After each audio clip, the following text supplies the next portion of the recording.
Jóvenes, buen día. Buenos días. Buenos días, doctor. ¿Me escuchan y ven adecuadamente la pantalla? Sí, doctor. Sí, profesor. Sí, doctor. Bien. Nuestro tema de hoy es revisar la osteología general. ¿Quién habla? ¿Cuál es su pregunta? No tiene fecha todavía, joven. Y déjeme trabajar la actividad.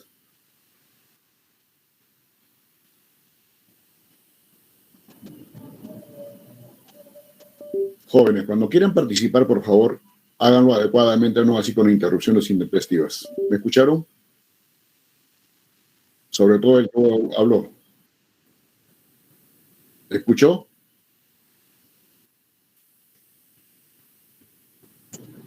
Bueno, los tópicos que vamos a considerar en la mañana de hoy en cuanto a osteología es el concepto, obviamente, las características que tiene la estructura ósea, qué funciones cumple, cómo están clasificados los diferentes tipos de huesos que tenemos en nosotros.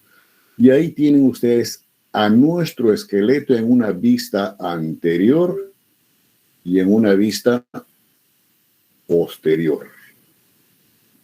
Obviamente, considerando ya las regiones que hemos revisado en la anterior reunión.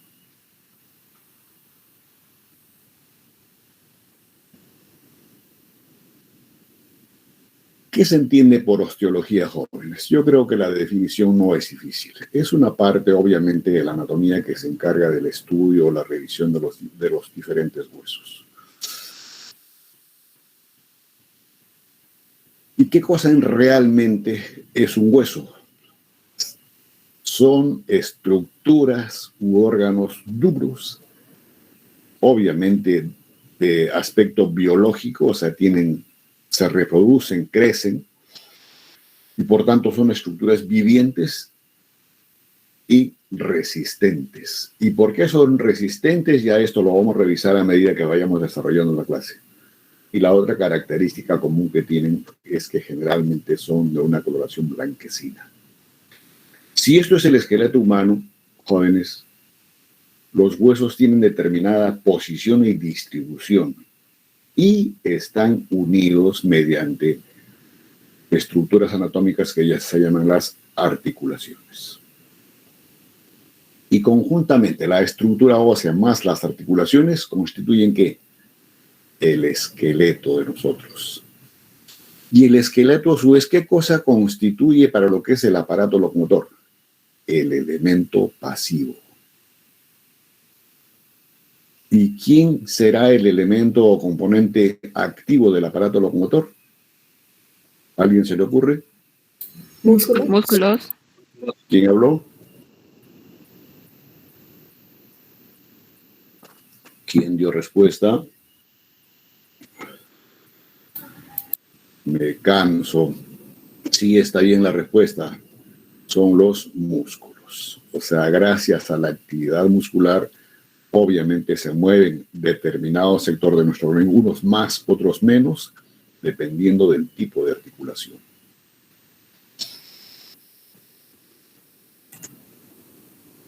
Luego, si estamos hablando de esqueleto, jóvenes, también esto ya se los comenté en la primera reunión, que nuestro esqueleto se divide en un esqueleto axil, o el eje, digamos, de nuestro organismo, y el esqueleto apendicular. Aquí están las estructuras óseas consideradas en el esqueleto axil, y lo que falta aquí, o sea, las extremidades, es el esqueleto apendicular.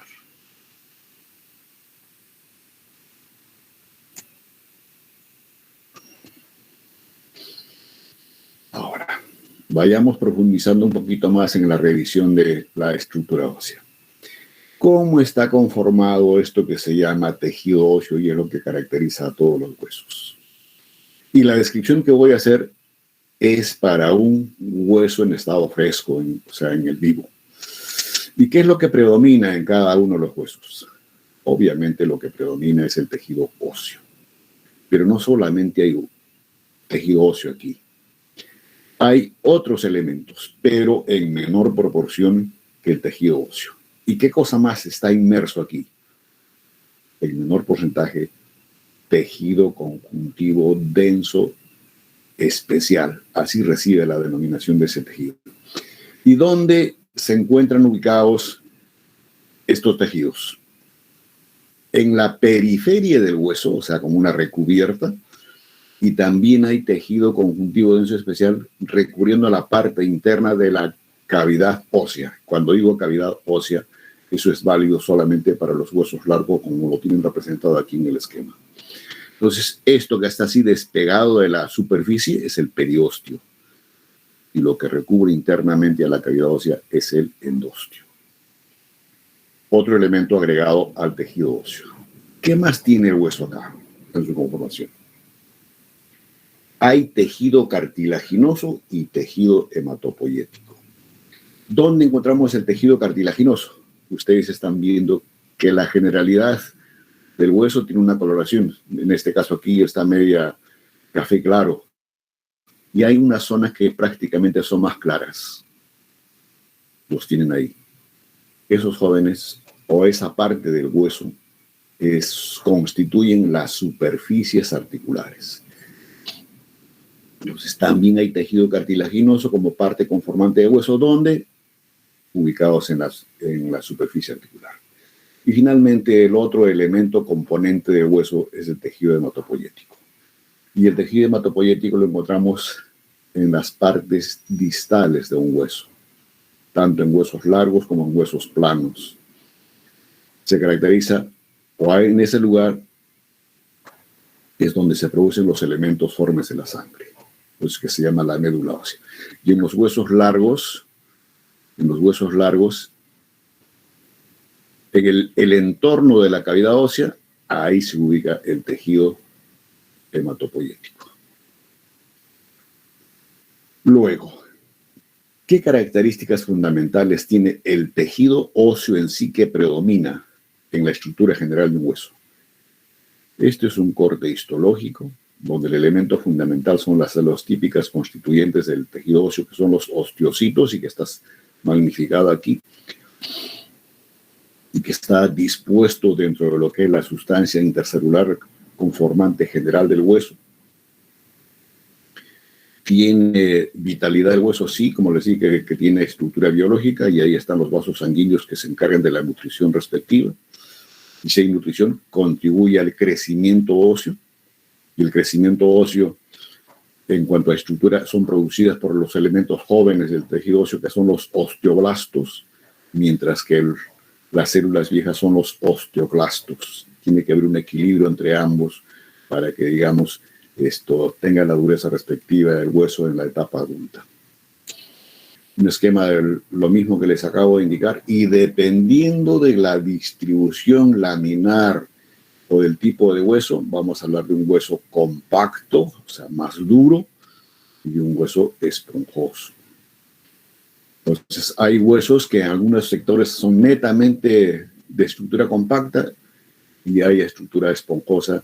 Si retomamos el esquema anterior, la estructura compacta está en la diáfisis de un hueso largo y la estructura fibrosa está en las epífisis o segmentos distales y proximales del hueso.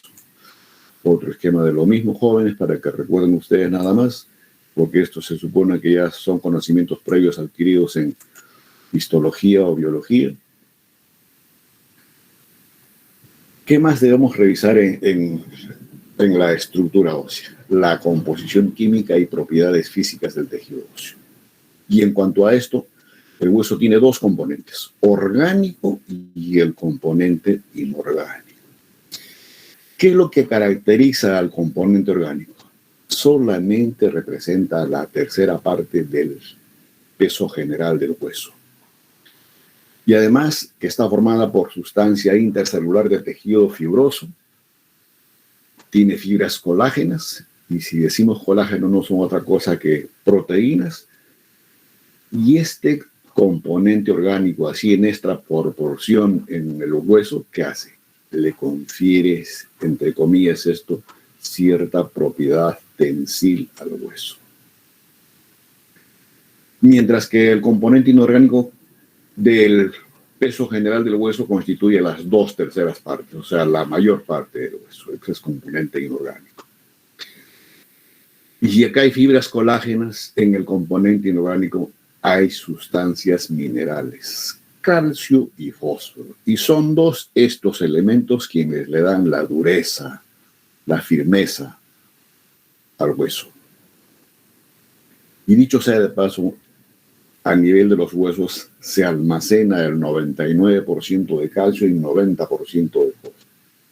Entonces, al tener esta proporcionalidad así de ambas sustancias minerales, el hueso es quien se encarga del metabolismo de estos dos minerales. Además, a nivel de la estructura ósea se concentra la vitamina D. Ahora, de estos dos elementos, existe cierta variación, bien se trate de niños o adultos. En el niño, lo que predomina es el componente orgánico, o sea, las fibras colágenas. Y al tener esta predominancia, ¿qué hace? Le da cierta elasticidad o cierta propiedad tensil, como les dije, a los huesos, y lo hace menos propenso a fracturas, para que sea entendible esta descripción. Mientras que en el adulto ocurre al revés, lo que predomina es el componente inorgánico, o sea, más calcio y fósforo, y por tanto el hueso es más duro y es más propenso a sufrir fracturas. No estoy diciendo con esto que el niño no haga fracturas, sí, así lo hace. La otra forma de representar la composición de los huesos es la que tienen acá jóvenes. 25% de agua, 45% de sustancias minerales, fósforo y calcio, 30% de materia orgánica, y ustedes saben que el componente orgánico lo representa el colágeno, y al final de esto que acabamos de conversar, el 65% del peso es inorgánico y ese es 35% orgánico. Ahí está la tercera y las 2/3 partes que les comentaba hace un momento. ¿Para qué tenemos los huesos jóvenes? Pues lo mismo que decir qué funciones cumplen los huesos. Dos funciones fundamentales, mecánicas y biológicas. A través de la función mecánica, ¿qué hacen los huesos? Cumplen la función de sostén. A quienes, a la estructura blanda que nos da la forma a nosotros, que son los diferentes músculos, ligamentos, etc. La función de protección. ¿Cuándo cumple la función de protección los huesos? Cuando producto de la articulación y ya del armazón general que tenemos se forma la cavidad craneana, cavidad torácica, abdominal, pélvica, etc. Y otras cavidades con la intención de que ahí van a ubicarse diferentes vísceras y conformada así, por ejemplo, la cavidad torácica, ahí está representada su función mecánica de protección. Y la función de palanca generalmente lo vemos en las extremidades. Cuando gracias al trabajo muscular se desplazan segmentos de un mismo miembro, como por ejemplo aquí, la función de flexión del antebrazo sobre el brazo, esa es una función de palanca y esto lo revisaremos con más detenimiento cuando hagamos la clase de biomecánica. La función biológica. En la función biológica sí hay 3 aspectos a considerarse, que son propias del tejido óseo. Una ya se las fui comentando, que por la alta concentración que hay en los huesos de calcio, fósforo, hierro, vitamina D, A, C, se cumple la función metabólica del aspecto mineral. Dijimos que tiene tejido hematopoyético, sí, y el tejido hematopoyético, o a nivel del tejido hematopoyético, se produce la formación de los diferentes elementos sanguíneos que tiene la sangre. Como por ejemplo aquí está, para que lo recuerden también, la elaboración de los eritrocitos o glóbulos rojos, las diferentes formas de los glóbulos blancos y las plaquetas. Y la otra función que cumple jóvenes es el de crecimiento corporal, gracias a este equilibrio entre los osteocitos y los osteoclastos. Nosotros tenemos aquí en nuestro esqueleto y obviamente se determina un número determinado de huesos. Y el promedio en huesos que tenemos en el adulto es de 200 a 206 huesos. Así varían. ¿En quiénes hay más huesos? En el niño. Y la razón por qué el niño tiene más huesos, una, es a nivel del macizo craneofacial, específicamente el hueso temporal. Ese hueso temporal en el niño tiene tres partes que no están solidificadas en unas horas. Por tanto, hay 3 huesos. Pero mientras que en el adulto, este mismo hueso temporal, debido al proceso o puntos de osificación, se habla de un solo temporal. La misma explicación para el hueso coxal es uno solo en el adulto, y en el niño tiene la porción ilíaca, isquio y pubis. En el adulto esto ya está solidificado. La otra razón donde esto se establece la variación de huesos es en la última porción de la columna vertebral, que es el coxis, donde pueden haber 2, 3, 4 vértebras coxígeas. Ahora, aparte del número, la otra característica en cuanto a la distribución, que son huesos pares e impares. Huesos pares, por ejemplo, húmero y húmero, fémur y fémur, 2 ilíacos, pero hay un solo sacro, una sola columna vertebral, un solo esfenoides, pero sí hay 2 parietales. Entonces, así debe ser revisado esto de pares e impares. Ahora, ¿tiene alguna importancia las dimensiones de los huesos? Sí, jóvenes, porque en niños, cuando se estudian los huesos, sirve inclusive para determinar la estatura que va a tener el individuo más adelante. Hace un momento hablamos de la médula ósea o de la cavidad ósea. Y el hueso, y esta descripción es válida para los huesos de tipo largo, tiene 2 tipos de médula, la médula ósea roja y la médula ósea amarilla. En la médula ósea roja es donde prácticamente está el tejido hematopoyético responsable de la elaboración de los diferentes elementos formes de la sangre. Y justamente se llama médula ósea roja por la presencia de uno de los elementos del tejido sanguíneo, que son los glóbulos rojos o eritrocitos, y que esto es más predominante en el niño. Pero en el adulto también hay, porque se sigue produciendo los elementos formes de la sangre y se localiza generalmente en la porción del hueso que tiene la configuración de esponjoso. ¿Tiene alguna importancia el saber que el hueso tiene tejido hematopoyético, que es una forma de la médula ósea? Sí, jóvenes, porque estas zonas constituyen zonas cuando, digamos, se sospecha alguna patología en el tejido sanguíneo. El lugar adecuado para tomar la muestra, que se llama biopsia, es en este tejido hematopoyético, y los huesos más representativos para esto lo constituyen el esternón y el coxal.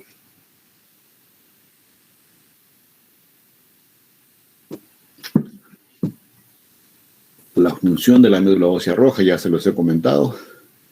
Y el otro tipo de médula ósea es la médula ósea amarilla. Y acá, si logran ver ustedes, jóvenes, es como un círculo amarillo que está acá. Simplemente es la grasita que prácticamente rellena la cavidad ósea vuelvo a repetir, de los huesos largos a nivel de la diáfisis o cuerpo del hueso. ¿Y qué caracteriza la médula ósea amarilla? Como la denominación lo describe, es simplemente tejido adiposo. Es lo que las abuelas le denominan el tuétano cuando uno se va a servir una parrillada o una comida que tenga de agregado una parte de un hueso largo.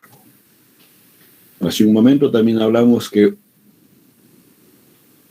lo que recubre al hueso es el periósteo y lo que recubre internamente a la cavidad ósea es el endostio, tejido conjuntivo denso especial.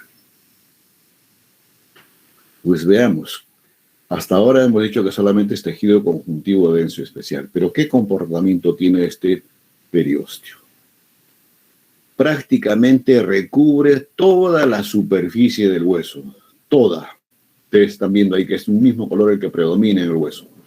Pero no hay este periósteo en dos zonas específicas. ¿Cómo se llama esto, dijimos? Articulación. Superficie articular. Entonces, que quede claro, a nivel de las superficies articulares no hay periósteo y lo que hay es tejido cartilaginoso. Los otros lugares donde no hay periósteo es a nivel de en las zonas de los huesos, que generalmente son las protrusiones o depresiones, que más adelante vamos a revisar, que constituyen zonas de inserción de ligamentos y tendones. Entonces, en esas zonas de inserción de ligamentos y tendones y superficies articulares no hay periósteo. Y este periósteo, esta lámina que lo vieron con más detenimiento, lo van a ver enseguida en la siguiente diapositiva, tiene dos capas. La más externa, que es fibrosa, cuya característica es tener buena cantidad de vasos sanguíneos y nervios y por tanto es la que se va a encargar pues, de la nutrición respectiva del hueso. Y la hojita que recubre internamente o adosada prácticamente a la estructura ósea es la que tiene las células osteógenas con la capacidad de transformarse en osteoblastos o condroblastos.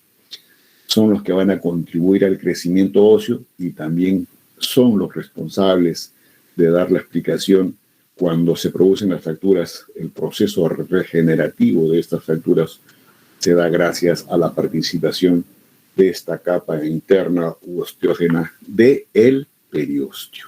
Y el endósteo simplemente recubre esta cavidad.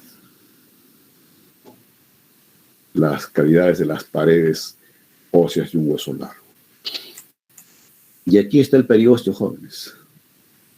Acá ha sido despegado, digamos, el periósteo. Esta es la capa externa o fibrosa donde están los vasos sanguíneos y nervios. Y esta es la capa interna u osteógena. Un ratito, por favor. Aló. Uy. A las 20 minutos estoy ahí. Ya. Chao.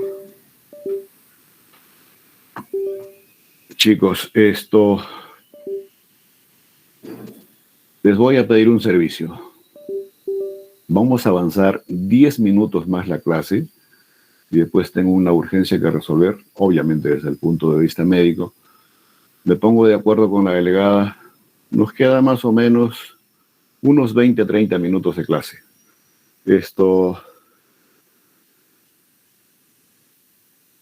Con la señorita delegada vamos a coordinar en qué momento recuperamos la clase. ¿Les parece? Sí, doctor. Sí, doctor. Sí, doctor. Gracias. Doctor, entonces les decía, jóvenes, tejido fibroso externamente del periósteo y lo interno, donde están las osteoblastos, que son los responsables de la regeneración ósea cuando hay fracturas. Este es el canal óseo, y el canal óseo lo tenemos acá, chicos. Este es un corte así. Y si es un corte así, ¿qué tipo de corte es? A ver, apliquemos lo que hemos aprendido. Transversal. ¿Perdón? Vale, ¿quién habló? ¿Qué tienen temor a identificarse, jóvenes? ¿Quién habló? ¿Quién dijo transversal? Me canso. Señorita delegada, ¿usted identifica a su compañera? ¿Quién dijo transversal? Profesor, es que creo que varias compañeras responden, pero si no me equivoco fue Dayana. ¿Qué apellido Dayana? Crispín. ¿Perdón? Crispín. Crispín. Señorita Dayana Crispín Vizcacho, ¿usted dio la respuesta? Sí, profesor, pero había una compañera, o sea, fue como que una compañera, pero no se la escuchó bien y después de unos... Entonces di pues el dúo Dayana y En compañía. duda. Bueno, jóvenes, ya, vayámonos acostumbrando a identificarnos bien. Está bien, corte transversal u horizontal. Entonces aquí, esta es la cavidad ósea y lo que recubre, ahí está ubicado el endostio. El mismo esquema, jóvenes, acá lo tienen, y más representado. Obviamente que aquí ya está cortado el hueso en un corte coronal o frontal. Entonces, pero aquí se ve la totalidad del hueso. Lo externo es el periósteo con sus dos porciones. Este es el mismo hueso. Y aquí esta es la cavidad ósea o cavidad medular. Entonces, quien recubre esta cavidad es el endostio. ¿Y qué hay en esta cavidad? La médula ósea amarilla. Y aquí va a estar en el tejido esponjoso la médula ósea roja o el tejido hematopoyético. Este es un hueso largo. Solamente el hueso largo tiene cavidad, mientras que los huesos planos no tienen cavidad, jóvenes. Los huesos planos lo que caracteriza es que tienen tejido esponjoso, sí. Y tienen dos tablas.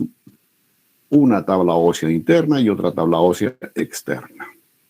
Esta descripción que acabo de hacer también es válida para los huesos constitutivos de la cabeza, que ahí hay huesos planos y huesos neumáticos.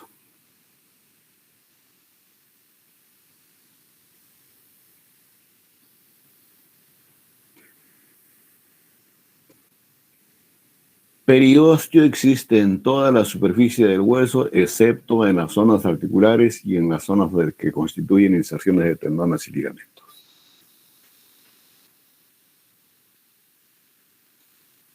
¿Qué recubre una superficie articular?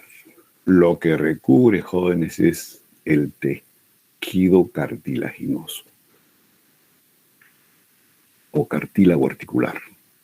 ¿Y el cartílago articular qué cosa es? Es una variedad de tejido conjuntivo especializado que gracias a la disposición de sus fibras pueden ser cartílago hialino, fibrocartílago y elástico. En el caso específico de aquí es el cartílago hialino. El fibrocartílago lo vamos a encontrar en algunas articulaciones, al igual que el cartílago elástico.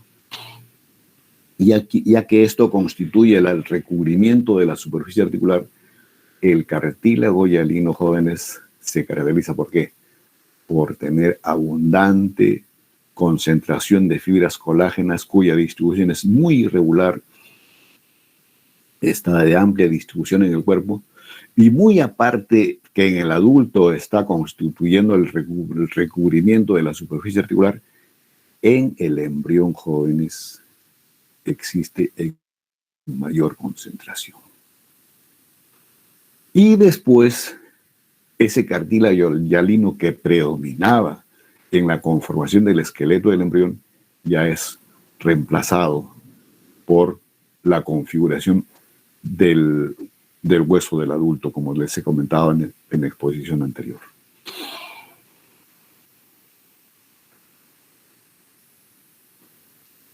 Bueno, esto es ya desde el punto de vista microscópico, y ahí cuando hacemos un estudio microscópico del hueso hablamos de un tejido o hueso fibroso y hueso laminar.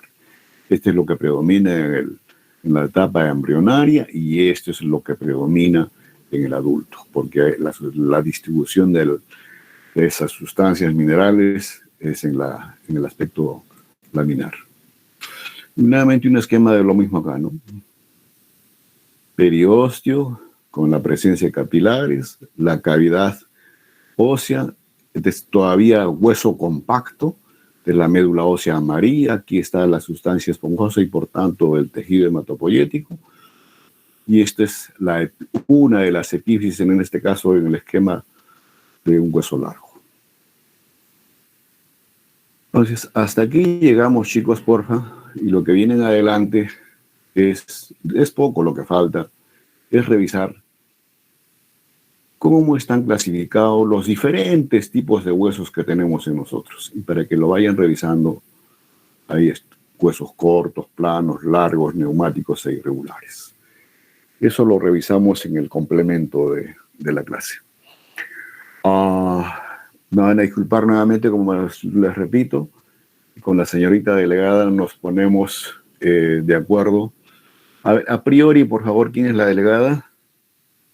Marina Ale, ¿sugieres en la tarde, Marina, o te pones de acuerdo con tus compañeros? En la tarde creo que tenemos clase. Podría ser de 3 a 6:20, más o menos.